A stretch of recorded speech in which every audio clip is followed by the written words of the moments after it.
The Pink Building's Paranormal Plate, Brennan's Past of Culinary, Conjuring, Chapter 1. Discovery of the door. The sun hung low in the sky, casting long shadows across the cobblestone streets of the French Quarter. The air was thick with the scent of beignets and the distant sound of jazz. Dr. John Mitchell, a historian with a penchant for the arcane, walked briskly towards Brennan's, the famed pink building that had stood the test of time. He had been invited for a historical tour of the building, a chance to delve into its rich past. As he approached, the salmon-pink facade of Brennan's seemed to shimmer in the evening light, as if hiding secrets within its walls. Inside, the restaurant buzzed with activity. Waiters moved gracefully between tables, serving dishes that were as much a feast for the eyes as they were for the palate. But Dr. John wasn't there for the food. He was there for the history. He was greeted by Ms. Clare, the manager of Brennan's, a petite woman with sharp features and an even sharper mind. "Dr. Mitchell," she said, extending a hand, "so glad you could make it. We've been looking forward to your visit." As they walked through the restaurant, Claire recounted tales of the building's past, from its construction by Vincent Rillieux to its days as the Louisiana State Bank. But as they moved towards the back of the restaurant, Dr. John's keen eyes noticed something odd. One section of the wall seemed different. The pattern of the wallpaper didn't match, and there was a slight indentation, almost imperceptible, but it was there. Curiosity piqued, he asked, "Claire, has this section of the wall always been like this?" Claire looked where he was pointing and frowned. "I've never noticed that before," she admitted. "But with the ongoing restoration work, there's been a lot of changes. Maybe the workers know something about it." They decided to ask the head of the restoration team, a burly man named Marco. Marco scratched his head, looking genuinely puzzled. "We haven't done any work on that wall yet," he said. "But let's have a look." With a few tools and some gentle prodding, a section of the wall gave way, revealing a hidden door. The discovery sent a ripple of excitement through the room. Hidden doors in old buildings like Brennan's were rare, and they often led to forgotten treasures. With bated breath, they opened the door. A rush of cold air greeted them, carrying with it the musty scent of old books and aged wood. They were met with a sight that left them in awe. A secret room, untouched by time, filled with artifacts. Dust-covered books, ancient-looking pottery, and, in the center of the room, a desk with a diary on it. The diary was bound in leather, worn with age. The name, Vincent Rillieux, was embossed in gold on the cover. Dr. John, with trembling hands, opened it. The pages were filled with elegant handwriting, detailing meetings of a secret society, rituals, and references to a form of ancient, mystical culinary art. As he read, a chill ran down his spine. The diary spoke of recipes that could influence emotions, change thoughts, and even control minds. It was a power that, in the wrong hands, could be devastating. Claire, sensing the gravity of the discovery, whispered, "Dr. Mitchell, what have we found?" Dr. John looked up, his face pale. "Claire," he said, "we may have just stumbled upon one of the greatest secrets of New Orleans." The room seemed to close in on them, the weight of history pressing down. The artifacts, the diary, the hidden door, they all pointed to a mystery that was begging to be unraveled. But with every great discovery comes danger, and Dr. John knew that they were on the brink of something that could change their lives forever. As they left the secret room, sealing the door behind them, the shadows in the corners seemed to grow darker, and the air grew colder. The past, it seemed, was not ready to be forgotten. And as Dr. John walked out of Brennan's that evening, the diary tucked safely in his bag, he couldn't shake off the feeling that he was being watched. The streets of the French Quarter, with their history and secrets, seemed more alive than ever.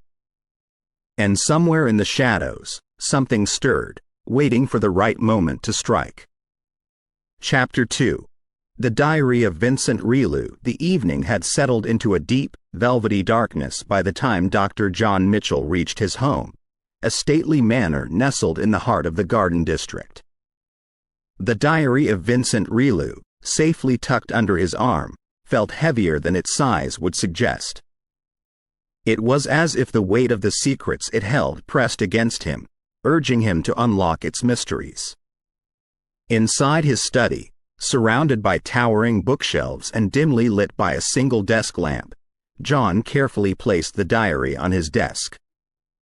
The leather binding, though worn with age, had a certain allure, drawing him in. With a deep breath, he opened it. The first few pages were filled with mundane entries, detailing the daily life of Vincent Rillieux. But as John delved deeper, the tone of the diary shifted. Entries became more cryptic, filled with coded messages and symbols. It was clear that Rillieux was involved in something far bigger than John had initially imagined. One entry, dated March 12, 1823, caught his attention. The society met again tonight. The ritual was a success. The power of the culinary arts, combined with our ancient knowledge, is truly astounding. We have the ability to influence the very fabric of this city, to bend it to our will. John's heart raced. A secret society that used culinary practices to influence the city? The implications were staggering. He remembered the tales he'd heard about New Orleans, about its rich history of voodoo and magic. Could this society be a part of that legacy? As he continued reading, the diary revealed more about the society's practices. They would gather during specific lunar phases, using ingredients sourced from the farthest corners of the world. These ingredients, when combined in precise ways, had the power to evoke intense emotions in those who consumed them. Love, hatred, fear, joy, all were at the society's fingertips. But it wasn't just about emotions. Some entries hinted at the ability to influence thoughts, to plant ideas in the minds of the unsuspecting. One particularly chilling entry read, "Tonight, we influenced the decision of Mayor DuPont. He will now act in our favor, though he believes the choice was his own." The power we wield is immense. John's mind raced. The implications of such power were terrifying. In the wrong hands, it could be used to control the city, to bend its leaders to the society's will. And if the society was still active, who knew what they were capable of? The diary also contained references to specific dates and events in New Orleans history. Some of these events, John realized with a start, had significantly shaped the city's destiny. The signing of certain treaties, the election of particular officials, even the outcome of duels, all seemed to have been influenced by the society. As the hours ticked by, John became more and more engrossed in the diary. The world outside faded away, leaving only the dimly lit room and the secrets unfolding before him. But with every page he turned, a growing sense of unease settled in his gut. The weight of the knowledge he was uncovering, the potential danger it posed, was overwhelming.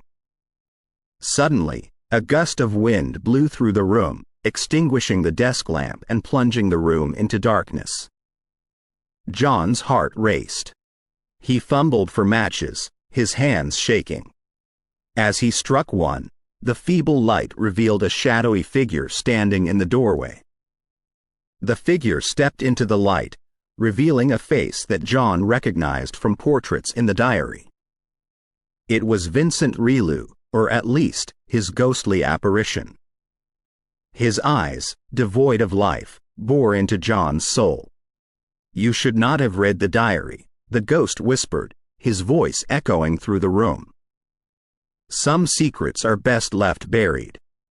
John, paralyzed with fear, could only watch as the ghost reached out, his fingers cold as ice, and touched the diary. In an instant, it burst into flames, the pages turning to ash.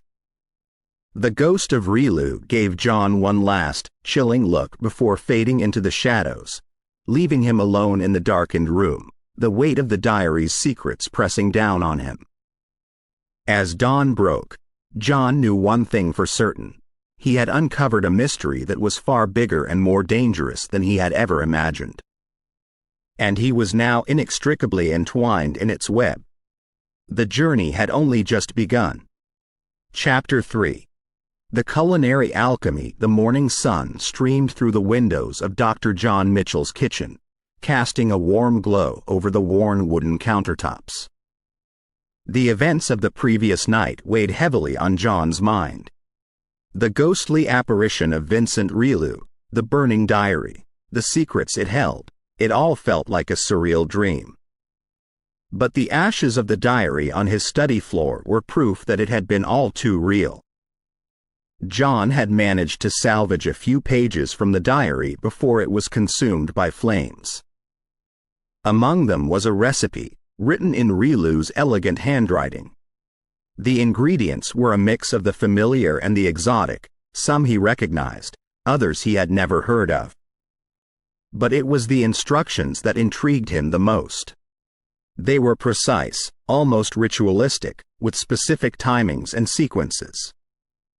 Driven by a mix of curiosity and the need to understand the power of the culinary arts described in the diary, John decided to try the recipe.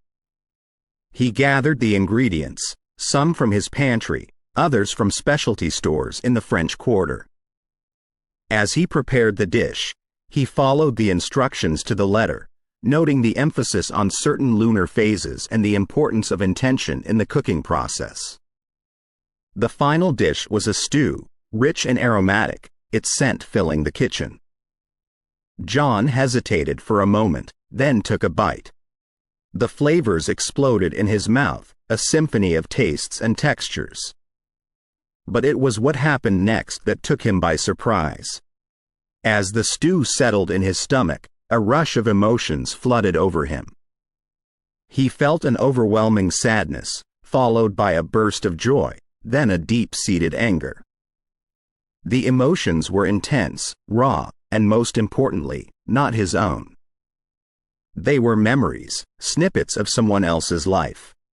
He saw flashes of a young woman, her face etched with sorrow, a joyous celebration in the streets of New Orleans, a heated argument in a dimly lit room. The visions were disorienting, pulling him into a whirlwind of emotions and memories. He saw the world through someone else's eyes, felt their joys and sorrows, their hopes and fears. It was as if the stew had unlocked a door to another person's soul. As the effects of the stew began to wear off, John was left reeling. The power of the culinary arts, as described in the diary, was real. And it was potent. The ability to evoke such intense emotions, to access someone else's memories, was both exhilarating and terrifying. Determined to understand more, John delved into his vast collection of historical texts. He spent hours poring over ancient manuscripts, searching for references to the culinary arts and their mystical properties. His research led him to tales of ancient civilizations that used food as a form of magic, of secret societies that believed in the power of intention in cooking, of rituals and ceremonies centered around meals. The more he read, the more he realized that the culinary arts were not just about nourishing the body, but also the soul. They had the power to heal, to harm, to influence, to control.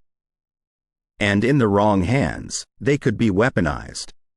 As the days turned into weeks, John became obsessed with uncovering the secrets of the culinary arts. He tried more recipes from the salvaged pages of the diary, each time experiencing a different set of emotions and memories. He documented his findings, noting the effects of each dish, the emotions it evoked, the memories it unlocked. But with each experiment, the line between John's own memories and those of others began to blur. He found himself lost in a maze of emotions, struggling to differentiate between reality and the visions induced by the food. The weight of the memories, the intensity of the emotions, began to take a toll on his mind. One evening, as he sat in his kitchen, a dish from the diary simmering on the stove, he heard a whisper, soft and insidious. "You play with forces you do not understand," it hissed. John looked around, but the kitchen was empty. The voice, he realized with a start, was coming from the stew. Panicking, he knocked the pot off the stove, the contents spilling onto the floor. But the voice continued, growing louder, more menacing. "You cannot control the power of the culinary arts," it taunted. "They will consume you." John, his heart racing, fled the kitchen. He locked himself in his study, the weight of the secrets he had uncovered pressing down on him. The power of the culinary arts was real, and it was dangerous. And he had only scratched the surface. As he sat in the dimly lit room, the shadows growing longer, he knew one thing for certain: he was in over his head. The journey into the world of the culinary arts had only just begun, and there was no turning back. The stakes were high, and the dangers even higher. And John was right in the middle of it all. Chapter 4. The spirits awakened. The sun had barely risen over the French Quarter, casting a soft, golden hue over the historic buildings. But inside Brennan's, the atmosphere was anything but serene. The staff, preparing for the day's patrons, whispered among themselves, casting nervous glances at the corners of the room. Disturbances had started occurring in the restaurant. Glasses would shatter without reason, chairs would move on their own, and an eerie cold would sometimes envelop the dining area. The staff, many of whom had been with Brennan's for years, whispered of spirits disturbed by the recent discoveries. Dr. John Mitchell, having heard of the disturbances, decided to visit Brennan's. He felt a responsibility, having been the one to uncover the diary and the secrets it held. As he stepped into the restaurant, he felt a palpable tension in the air. The staff, recognizing him, exchanged uneasy glances. Before he could speak, a sudden chill enveloped the room. The lights flickered, and the room was plunged into darkness. When they came back on, John found himself no longer in the present-day Brennan's but in a version from the past. The decor was different, the patrons dressed in clothing from a bygone era.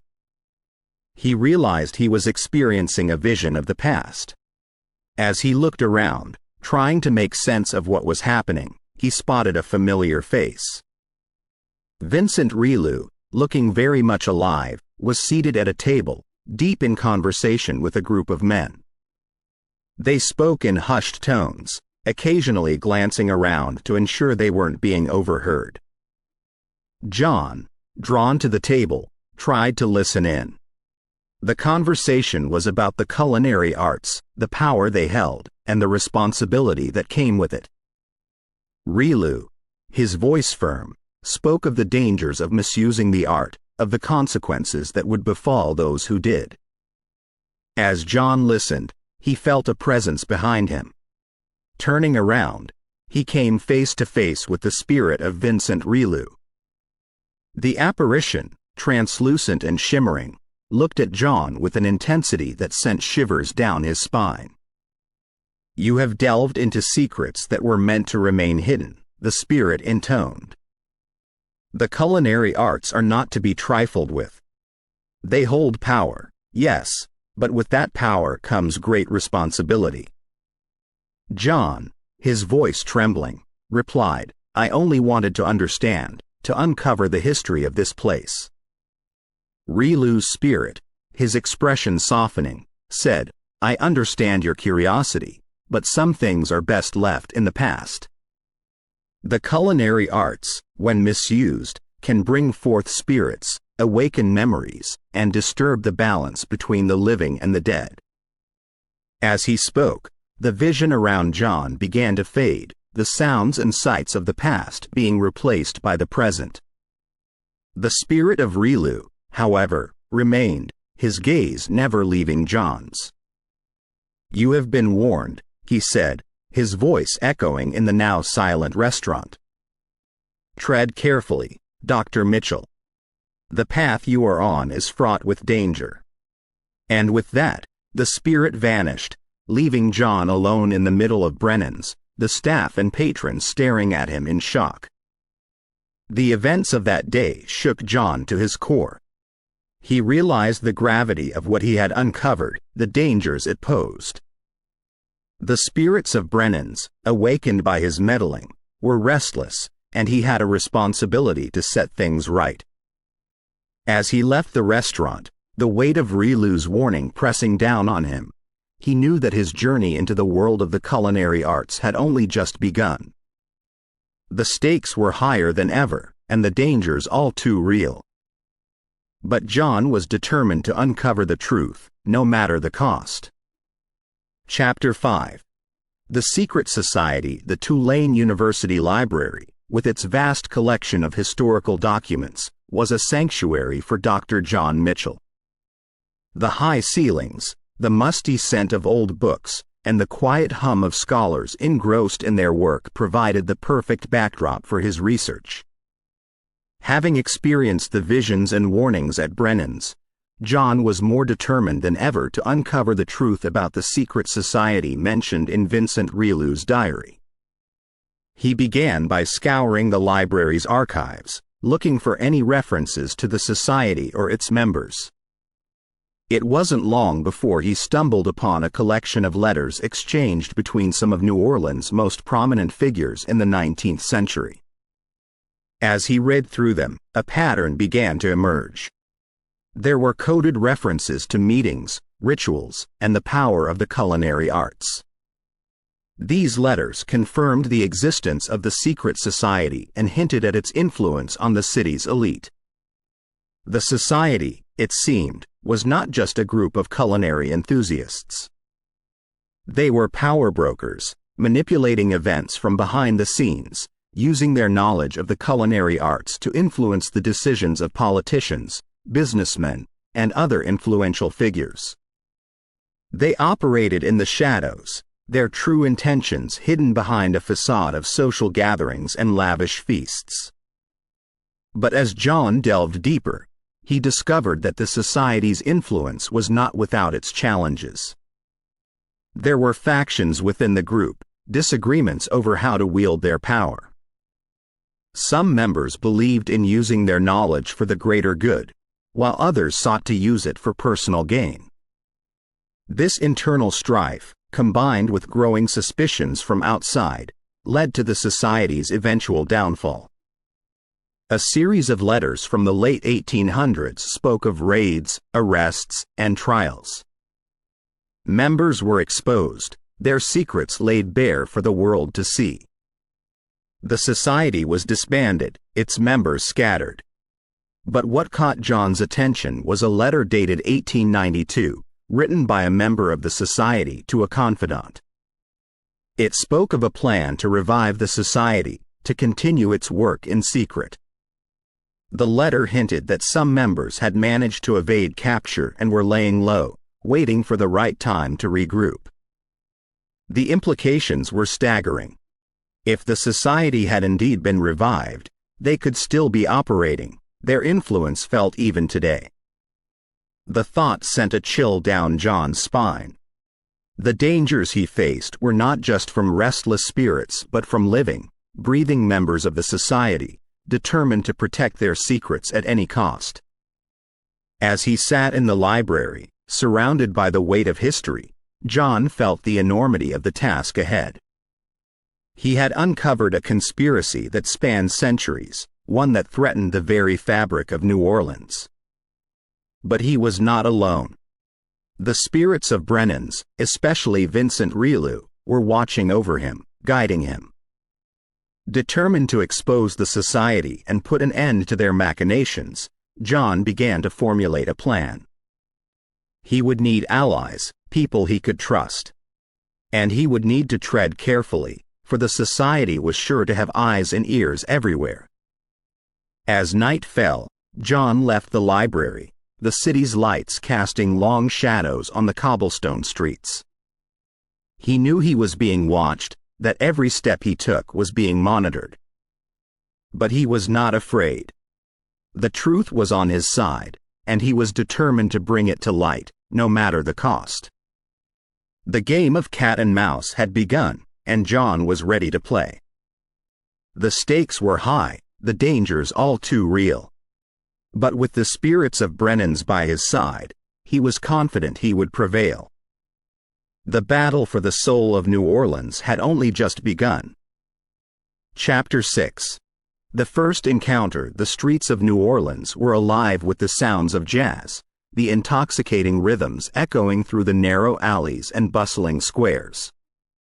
Tourists and locals alike reveled in the city's vibrant nightlife, their laughter and chatter blending with the music to create a symphony of life. Dr. John Mitchell, however, was not in a celebratory mood.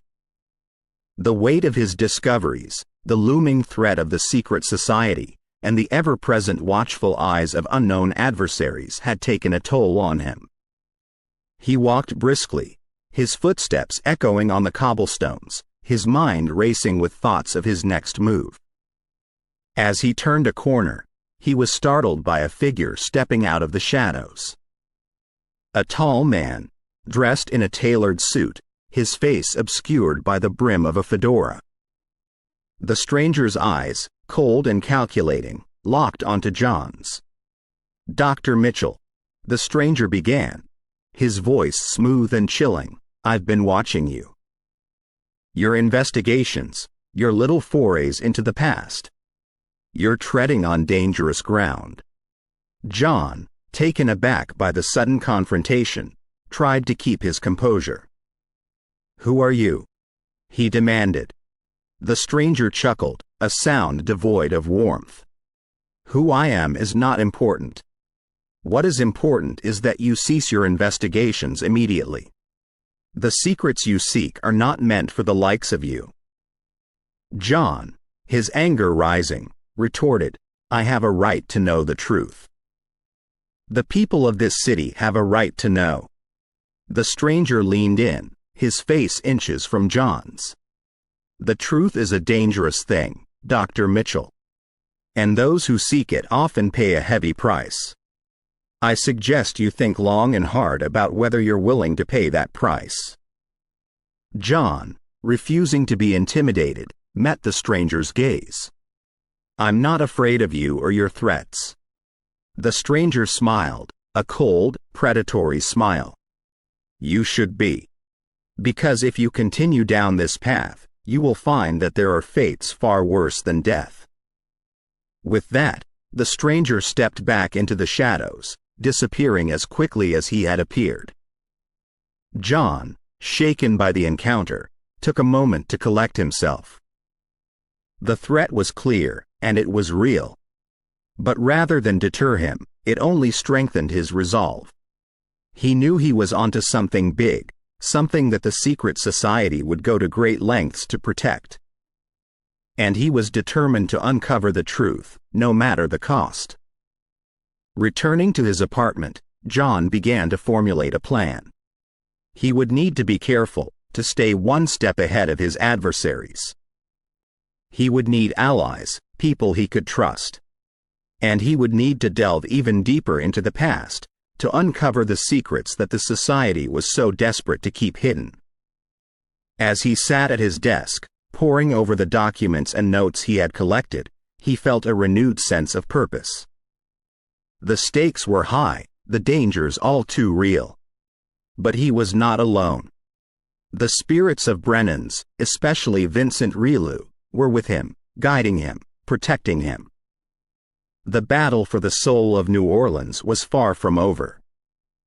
and John Mitchell was ready to face whatever challenges lay ahead. Chapter 7. The rituals revealed the dim light of the candles flickered, casting eerie shadows on the walls of John's apartment. He had rearranged the furniture, creating a circle in the center of the room. At each cardinal point, he placed symbols and artifacts he had discovered in the hidden room at Brennan's. In the center, a small table held the diary of Vincent Rillieux, open to a page describing a ritual. John had decided to recreate a society meeting, hoping to gain a deeper understanding of their practices. The diary had provided detailed descriptions of their rituals, and John was convinced that by performing one, he could unlock further secrets. Taking a deep breath, he began to recite the incantations written in the diary. The air grew colder, and a palpable energy filled the room. The candles flickered more violently, and John felt a presence, unseen but very much felt. As he continued the ritual, the room was filled with whispers, voices from the past, echoing their secrets. John focused on one voice, stronger and clearer than the others. It introduced itself as Henri, a former member of the society.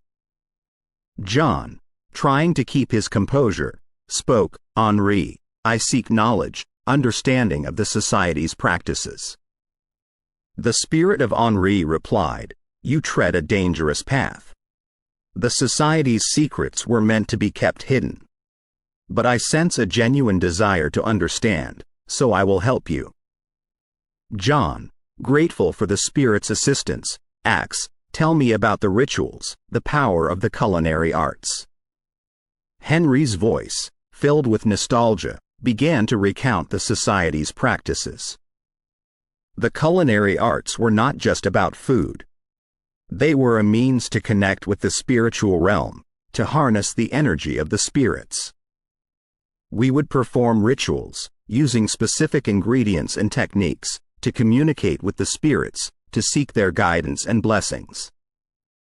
John, intrigued, asks, "And the artifact?" The diary mentions a powerful artifact that enhances the culinary art. Henry's voice grew somber. "Ah, the artifact. It is a relic from a time long forgotten, a time when the boundaries between the living and the dead were more fluid. The artifact amplifies the power of the culinary arts, allowing the user to tap into the very essence of the spirits. But with great power comes great responsibility, and many in the society were tempted to misuse it." John, realizing the implications, pressed on. "Where is this artifact now? And what dangers does it pose?" Henri replied, "The artifact was hidden, kept safe from those who would misuse it. But its location was known only to a select few, and with their passing, the knowledge was lost. As for the dangers, the artifact can amplify not only the positive energies but also the negative ones. In the wrong hands, it could unleash chaos, disrupting the balance between the living and the dead." John, understanding the gravity of the situation, thanked Henri for his guidance. The spirit, before fading away, left John with a warning. "Beware, Dr. Mitchell. The society may be disbanded, but there are still those who seek the artifact, who crave its power. Tread carefully, and trust no one." As the ritual came to an end, the candles extinguished, plunging the room into darkness. John, exhausted but determined, knew that he had to find the artifact before it fell into the wrong hands. The stakes were higher than ever, and the race against time had begun. Chapter 8. The hunt for the artifact. The morning sun cast a golden hue over New Orleans, but the beauty of the dawn did little to ease John's anxiety. Armed with the knowledge of the artifact's power and potential location, he set out, the weight of his mission pressing down on him. His first stop was the New Orleans Historical Society. If there were any records or maps that could hint at the artifact's location, they would be there. As he sifted through ancient documents, a particular map caught his eye. It detailed underground crypts and catacombs beneath the city, many of which had been forgotten with time. But his research did not go unnoticed. A shadowy figure observed him from a distance, eyes narrowing as John made notes. The society's remnants were still active, and they too were on the hunt. As John left the building, he felt an odd sensation, like he was being watched. Shaking off the feeling, he headed towards one of the marked locations on the map, an old chapel with a rumored underground crypt. The chapel, though in ruins, held an eerie beauty. Vines and moss had claimed the stone walls, and the once sturdy wooden doors creaked ominously in the wind. As John approached, he felt a sudden drop in temperature, a sign that the spirits were restless. Descending into the crypt, the air grew colder, and the weight of the earth above pressed down on him. The narrow passageways were a maze, and more than once, John thought he heard whispered voices, guiding or perhaps warning him. Suddenly, a sharp clang echoed through the crypt, and John realized, with a sinking feeling, that he was not alone. From the shadows emerged members of the society, their intentions clear. They were there for the artifact, and they would stop at nothing to get it. A chase ensued, with John narrowly avoiding traps that had been set for intruders. Darting through a narrow passageway, he stumbled upon a room, its center dominated by a stone pedestal. And there, bathed in an ethereal light, was the artifact. But his discovery was short-lived. The members of the society had cornered him, their faces a mask of rage and greed. Just as things looked bleak, a deafening roar echoed through the crypt. The spirits, awakened by the presence of the artifact, rose in defense. The society members, though prepared for many challenges, were not prepared for this. The spirits, angered by the disturbance of their resting place, lashed out. John, seizing the opportunity, grabbed the artifact and made his escape, the ethereal cries of the spirits echoing behind him. Emerging from the crypt, the weight of the artifact heavy in his hands, John knew that the battle was far from over. The society would not give up their hunt, and the spirits, once awakened, would not easily be appeased. But for now, he had the artifact, and with it, a chance to uncover the deeper mysteries of the culinary arts and the balance between life and death. The next chapter of his journey was about to begin, and John was ready for whatever challenges lay ahead. Chapter 9. The power unleashed. The artifact, a shimmering, ornate chalice, sat on John's kitchen counter. Its intricate design seemed to move and shift, almost as if alive. The weight of its history and power was palpable, and John approached it with a mix of reverence and trepidation. He had spent days researching, trying to understand the full potential of the artifact. Among the pages of Vincent Rillieux's diary, he found a recipe that specifically called for the chalice. It was said to be a dish of immense power, one that could bridge the gap between the living and the dead. With meticulous care, John began to prepare the recipe. Each ingredient was added with precision, and as he poured a deep red wine into the chalice, the room seemed to grow colder. A hush fell, as if the very walls were waiting in anticipation. As the final step, John recited an incantation from the diary. The chalice began to glow, its light illuminating the room. But something was wrong. A gust of wind blew out the candles, and a deafening roar filled the air. The ground trembled, and from the chalice emerged a spirit, unlike any John had encountered before. It was immense, its form constantly shifting, a swirling mass of anger and despair. Its eyes, two burning coals, locked onto John, and with a voice that sounded like the crashing of waves, it spoke, "Who dares to summon me?" John, realizing his grave mistake, tried to communicate. I didn't mean to. I was trying to understand the power of the culinary arts. The spirit, its anger unabated, roared, "You have unleashed a power you cannot comprehend. I am the embodiment of all the souls who were wronged, all the spirits who were trapped. And now, I will have my vengeance." With that, the spirit burst forth, shattering the windows and disappearing into the night. John, shaken to his core, knew he had to act fast. The spirit's wrath would be immense, and New Orleans would pay the price. The city, already steeped in the supernatural, was ill-prepared for the chaos that ensued. The spirit's presence was felt everywhere. Buildings crumbled, the waters of the Mississippi turned turbulent, and the skies darkened as an eternal night fell upon New Orleans. John, driven by guilt and responsibility, began to search for a way to contain the spirit. He returned to the diary, hoping to find a solution. Among its pages, he found a reference to a ritual, one that could bind the spirit back to the artifact.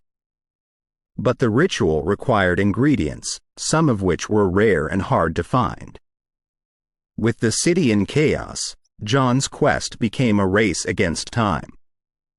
Along the way, he faced challenges, both from the living, who blamed him for the spirit's wrath, and from the dead, who were drawn to the immense power of the unleashed spirit.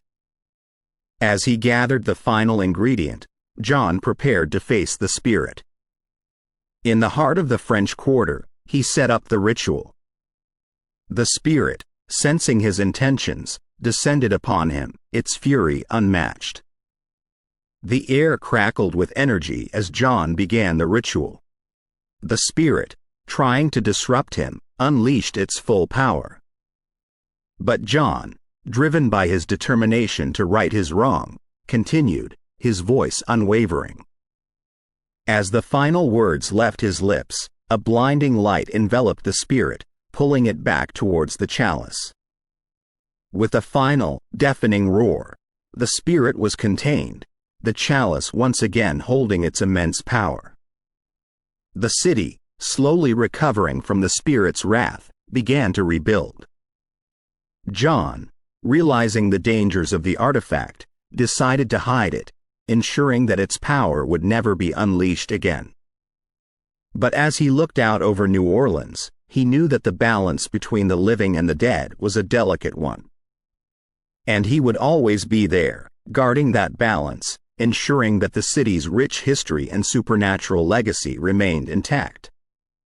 Chapter 10. The final confrontation. The dimly lit interior of Brennan's was eerily silent, save for the soft flickering of candles and the distant hum of the city outside. The restaurant, once a hub of life and laughter, now stood as the battleground for a confrontation that would determine the fate of New Orleans. John stood at the center, the chalice in one hand and Vincent Rillieux's diary in the other. He had prepared for this moment, studying the culinary arts and the rituals that bound spirits. But nothing could truly prepare him for the raw power of the entity he was about to face. From the shadows, the spirit emerged, its form more defined than before, its eyes burning with a mix of rage and pain. "You think you can contain me?" it hissed, its voice echoing through the restaurant. John took a deep breath, steadying himself. "I have to try. For the sake of this city and its people." The spirit laughed, a sound that sent shivers down John's spine. "You are but a mere mortal. What hope do you have against me?" John, drawing upon his newfound knowledge, began to recite an incantation from the diary. As he spoke, he combined ingredients in the chalice, each one amplifying the power of his words. The room began to shake, and the spirit, sensing the threat, lunged at John. But John was ready. Using the chalice, he created a barrier, forcing the spirit back. "This is your final chance," he warned. Return to the chalice, or face the consequences. The spirit, its pride wounded, roared in defiance. I will not be contained. What followed was a battle of wits and wills. The spirit, using its immense power, tried to break John's defenses, while John, drawing upon the culinary arts, countered each attack. The restaurant became a whirlwind of energy, with tables and chairs flying, windows shattering, and the very walls threatening to crumble. But John, fueled by his determination and the power of the chalice, held his ground. With each incantation, with each recipe, he weakened the spirit, forcing it back, step by step. The climax of the battle came when John, using the chalice, summoned the spirits of all those who had been wronged by the entity. Together, they formed a force that the spirit could not resist. With a final, desperate scream, the spirit was pulled into the chalice, trapped once more. The aftermath was one of devastation. Brennan's, once a symbol of New Orleans' rich history, was in ruins. But the city was safe, the spirit contained. John, however, was not unscathed. The battle had taken a toll on him, both physically and mentally. He had aged, his once jet-black hair now streaked with gray, his face lined with the weight of his ordeal. As he stumbled out of the restaurant, he was met with the grateful faces of the people of New Orleans. They hailed him as a hero, the savior of their city. But John, looking at the chalice, knew that the battle was not truly over. The spirit was contained, but not defeated. And as long as it existed, there was always the threat of its return. With a heavy heart, John decided to leave New Orleans, to find a place where the chalice could be hidden, where the spirit could never be unleashed again. But as he left, he made a promise to himself and to the city he loved. He would always be its guardian, always be ready to defend it from the forces that threatened it. And as the sun set on New Orleans, the city, though scarred, stood tall, its spirit unbroken, its legacy intact. We hope you have enjoyed our storytelling offering tonight. Please be sure to subscribe and turn on notifications to be alerted of future weekly additions to our collections. Paranormal Untold Stories.